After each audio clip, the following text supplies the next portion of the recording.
আমাকে একটা ছেলে কিছুদিন আগে ফালতু ফালতু বহুত কমেন্ট করছিল, ঠিক আছে? তার নামে আমি এফআইআর করে দিয়েছি, নামটা তোমাকে আমি দেখাচ্ছি।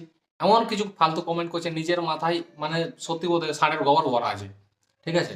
নিজে বলে না, যে যেরকম খায় সেরকম মাথায় বুদ্ধি তৈরি হয়। লোকে ভালো করছে, সে ওখানে উল্টো পাল্টা কমেন্ট করছে। টাকা দিয়ে চাকরি পেয়েছে, এই করেছে সেই করেছে। কিছু কিছু বানান আমি ইচ্ছাকৃতভাবে ভুল অপশানে সেখানে ডালি। তার কারণ বলছি, যাদের এই ধরনের ডিমোটিভেট বা নেগেটিভ চিন্তাধারা না, তারা ওই খারাপ জিনিসটাই দেখবে, আমার কথাটাই গুরুত্ব দিবে না। ওদের সব সময় চাই কোনো জিনিসের আমি ফল্ট বার করি, আর ওদের নজর হাঁটাবার জন্যই আমি এই জায়গা করি। যেখানে আমার 20টা ভালো কমেন্ট আসবে, সেখানে 50টা আমার খারাপ কমেন্ট আসবে, ওই একটা আমার অক্ষরের ভুলের জন্য আমি জানি, তবুও আমি করি, যাতে আমার সেই ভিডিওটা অনেক লোকের কাছে পৌঁছায়। মেন উদ্দেশ্য আমার এটাই। তো আশা করি কথাটা বুঝতে পেরেছে, আর আমি একজনের নামে পার করেছি, সে বুঝবে, পুলিশে কেস খাবে যখন লেটার যাবে তার বাড়িতে। তো আশা করি কথাটা বুঝতে পেরেছো, কেউ এরকম করবে না, চ্যানেলটা সাবস্ক্রাইব করবে।